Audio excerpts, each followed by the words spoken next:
الشافعي. شهرتي ايمن المصور على الشاطئ. تمام. ايه الاخبار؟ والله الأخبار تمام الحمد لله زي الفل والدنيا مية مية. انت ايه رايك في السنه اللي قضاها السيسي؟ شايف ان هو كويس ولا شايف ان هو مهتم والله بره الراجل عن بص جوه؟ أقول لك على حاجة، الراجل بسم الله ما شاء الله يعني إحنا بقى نساعد الدنيا واقفة عندي هناك في الاستوديو تمام والعملية مريحة، ما أقعدش بقى واستنى أقول السيسي يبعت لي تمويل، لا أنا أنزل أجري بقى على أكل عيش تمام. في مصيف مفيش مشكلة نبذل مجهود معاه وأنزل أشتغل عشان ما أجيش بقى كده بعد كده وأرجع أشتكي تمام. وبالنسبه للمهنه دي بالنسبة للمهنة دي ده أولا أنا خريج تعبين، أنا بربي تعابين من وأنا لسه عندي 10 سنين، غاوي نوع معين من التعابين، الأصلة الهندي. الاصل الهند. الأصلة دي أنا مربيها وهي لسه طولها 60 سم، كان عمرها 6 شهور، طب عندي دلوقتي بقالها 5 سنين. اكلها ازاي كده؟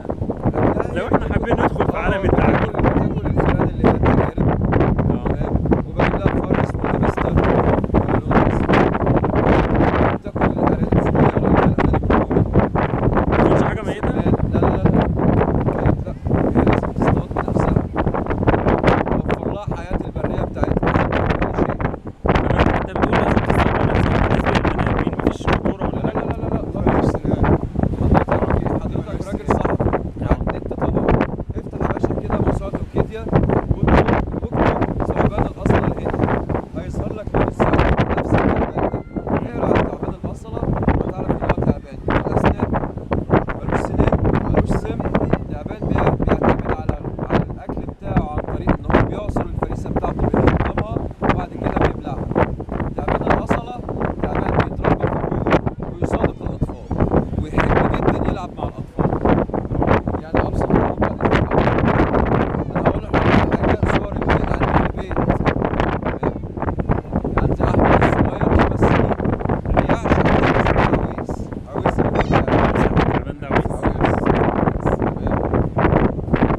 ده يوسف ابني، ده أحمد، ده أنا طبعا ده في البيت عندي، ده يوسف وأحمد أهو مع بعض أطفال صغيرة تمام. على البحر الناس بتصور. هنا على البحر. ايه رايك؟ انا سمعت معلومه ان هو لو شاف الفلاش بيهجم على لا أبدا أبدا الكوبرا ولا بيعصر ولا بيضغط عليك انت شخصيا؟ أنا شايل التعبان أهو. مم.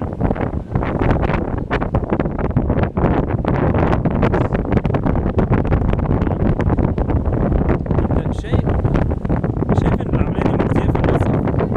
مش هقول لحضرتك على حاجة، الراجل حاول يجتهد تمام وأنا معاك. إحنا بنحاول وبنجتهد، بننزل بالجديد للمصيف، إحنا عايزين نرفع من مستوى مصيف جمصة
الامنيه دلوقتي؟ بالنسبه للامن، بس الامن في هنا حالات سرقه، في محمد بيه صفوه، الراجل ده قمه في الذوق وفي الاحترام، راجل عارف ربنا، وراجل بيعامل الناس هنا معامله كويسه.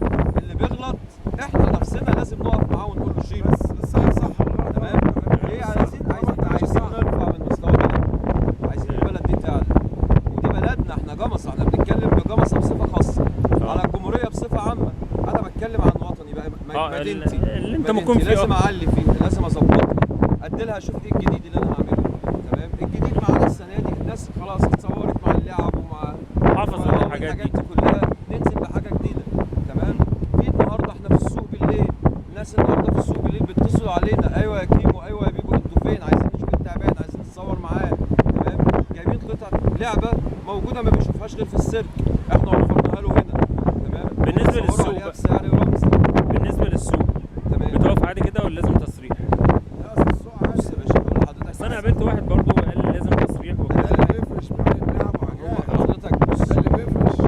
الرئيس منع الباعة المتجولين في رمسيس. اه تمام. منع الباعة المتجولين في العتبة، منع الباعة المتجولين في على جميع مستوى الجمهورية. ما قالهمش اقعدوا في بيوتكم، ولا قال لهم اقعدوا على القهاوي. لا، وفر لهم قال مكان تاني. هخصص لك مكان، وفر لهم مكان تاني. هخصص لك مكان اقعد فيه. السوق كان الاول ما تعرفش تمشي فيه، النهارده المصيف بينزل بيتفسح في الجنينه بتاعت السوق، عياله بتلعب مرتاحه. تمام. لو ولد جري صغير هيعرف هو فين. تمام. النهارده بعد ما كان بعد ما كان البياعين قاعدين في السوق، لا دلوقتي بقى لهم مكان مخصص، مكان معين. تمام. طبعا طبيعي لازم الاداره تستفيد، وانا راجل هاجي اخد فلوس، لازم برضه الاداره بتاعتي تستفيد. تمام. طب وإلا معلش. هتصرف على البلد منين؟ طبعا. ما هو انا لازم اساعد وانت تساعد وده يساعد، كل واحد فينا يدي اللي هو ايه على حسب ما يقدر. تمام. طب انت مع تشغيل الشباب الصغير في المصايف ولا؟ اقول لحضرتك على حاجه، ده طالب في ثانيه اعدادي خلص دراسته وبيجي معانا هنا بيشتغل معانا في المصيف. تمام. الثاني اللي معايا، فين الولد اللي معايا؟ يا عمر يا عمر، تعالى يا عمر، تعالى يا عمر.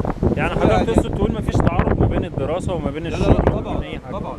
احنا المصيف امتى؟ المصيف في الصيف، يعني في اجازه طبيعي بعد الأجازة. بعد الاجازه اه. ولد ابوه مثلا ده ولد ابوه شغال مطار،